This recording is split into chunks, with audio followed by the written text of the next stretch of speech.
Good afternoon. Today is July 5th, 2026. My name is Luz Garcia-Pennock. The following video is going to be a demonstration for my class at Rhombus University. It's the class 616, Trauma and Resiliency.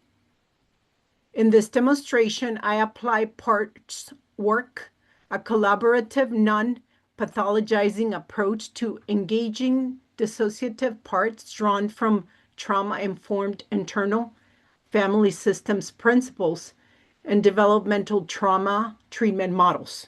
This assignment shows a psychologist conducting an intake interview with a teenager, Adam, the day after a near-suicide attempt on a rooftop, during which a dissociative part named Uncle Eddie emerges. Through this role play, we explore key trauma-informed techniques, including safety planning, respectful dialogue with protective parts, normalization of dissociation, and collaborative alliance building to support healing and resiliency. And we will begin in about a second. With me is Adam, who is going to be also becoming the part of himself with the trauma, which is his Uncle Eddie. So you will see a dialogue between a psychologist, Dr. Sachs, Adam, and then who he becomes, Eddie. I'm going to begin now. And right now it's 11:58 a.m.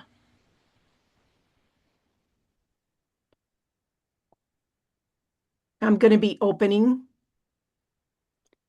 Hi, Adam. My name is Dr. Sachs. Thank you for being here today. I understand, Adam, that things got pretty dangerous when you were on the roof yesterday. What happened? Can you tell me more about that? Yes, I was on the roof. Okay, and what were you doing on the roof? Do you know why you went up there? No, not really. Was there anything you were thinking while you were on the roof that you remember?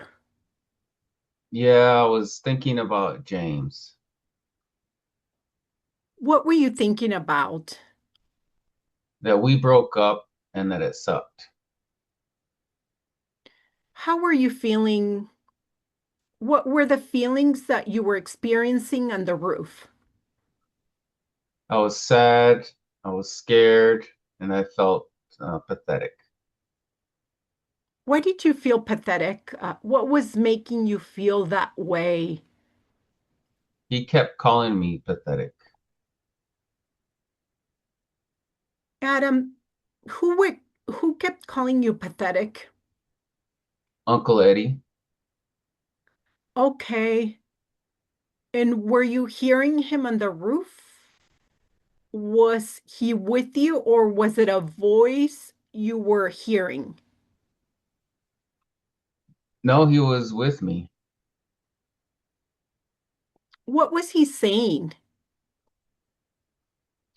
Basically, he was telling me to jump, and then he was calling me pathetic, that I was weak, and a fag. That must have been awful to be hearing that. So when he was talking to you that way, what did you feel like doing? I felt like jumping, so I went over to the edge and he kept trying to push me, but I fell backwards instead. I see. And then what happened? Then my sister came up because I guess she heard us yelling. This is your building. What did she do when she saw you? She grabbed me and brought me back downstairs and then called her parents. And what about Eddie? What was he doing or saying at that time, Adam? At that point, he just left. Do you know where he went? What did your sister say to Uncle Eddie? Was he there when she got there?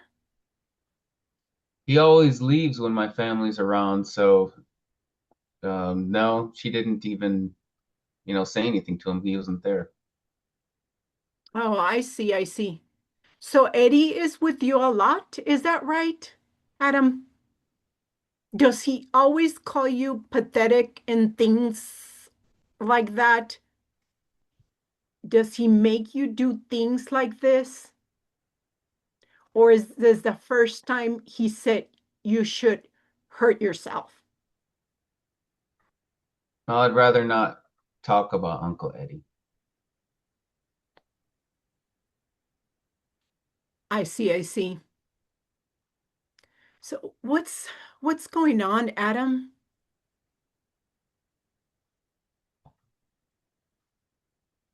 So at this point, Adam is disassociating, and you will experience the continuation where the conversation with Dr. Sachs is with, in a sense, Eddie.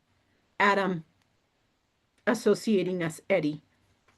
What's going on, Adam?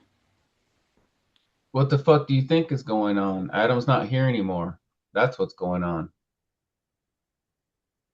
Who are you? You don't know what's best. I know what's best.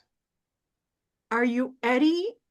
Am I talking with Eddie right now? Yeah, Can you tell me, Eddie, what's best for Adam? I really want to get your perspective on this. he needs to be fixed. Tell me what fixing would be like. What does he need to be fixed about? He was with that boy. I thought I had fixed him earlier, but he kept going back to him. I kept trying to get him to stop, but he wouldn't. So finally, I realized it was a lost cause. I brought him up on the roof, and I was going to start all over again. How would you have started all over? I would have pushed him. And what would have ended? Is that what you were thinking? That would have ended him? Is that what you were thinking? Yeah, because there's no hope for him. I'll bet you've been with him a long time. Yeah, as long as I can remember. I bet you have a lot of thoughts about what would be good for him. Tell me more. He should have stayed with that girl, Amber. He had an older girl slip right through his fingers for some dude. You helped him with Amber, is that right? What was it about James that you felt was bad for Eddie about James? I'd yell at him every night. When I first started thinking he might be like this, I showed him what it was like so he would know. How did you show him? I did it to him. What did he feel about that? He cried. I thought that was a good thing so he would understand how he would feel afterwards. When did you decide he should jump off the roof? Yesterday, when he was crying over James again, Was that the first time you wanted him to die or hurt himself? I always wanted him to just get fixed instead. What do you think about being here in the hospital now? I really like it. you guys tell people their problems are okay and then they can be happy who they are, but that's not okay for Adam. He needs to be fixed. Would you be willing to keep talking with me like this, helping us understand your perspective, Eddie? Absolutely. I never go away. I'm always listening. You're with him all the time. How does he respond when you talk to him? He usually cries and asks me to leave him alone, but I tell him it's for his own good. He doesn't really like me talking to you, but in the long run, it'll be good. I need to understand your perspective in Adam's. Part of it is working together. I would like to talk to Adam right now. Is that okay with you? Yep. If things go poorly, I'm gonna come back though. I know you will. One more thing. If you feel I'm saying or doing something you prefer I not do, it's important to let me know. Things are safer now in the hospital. We're watching Adam. Is that okay by you for now? Will you work with me on that? Yeah, I really appreciate hearing what you have to say, Eddie. If Adam wants to talk, we can go ahead and welcome him to talk. Well, go ahead now. Adam, were you listening? What did you think about what Eddie was saying? I don't know. I'm really not sure. It's kind of scary, but yeah, it could be good. Can you tell me what's scary and what could be good?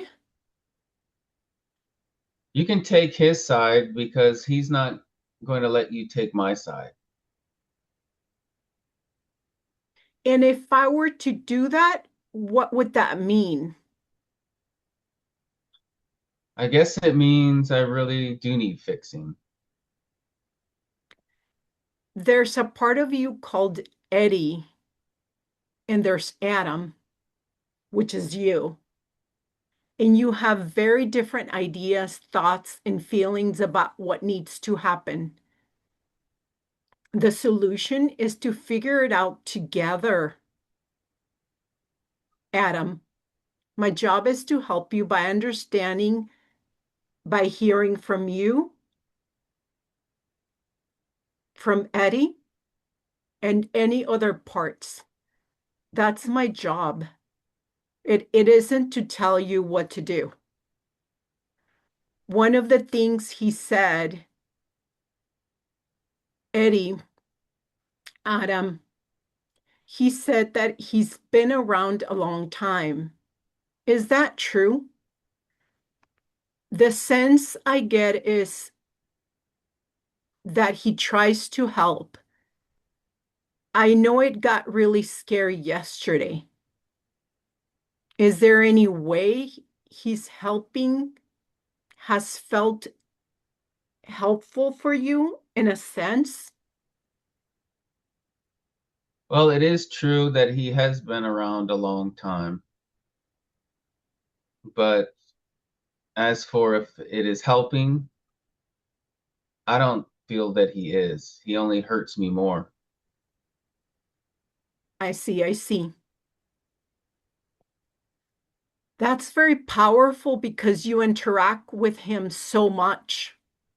I'm hoping we can work together to figure out things can be better.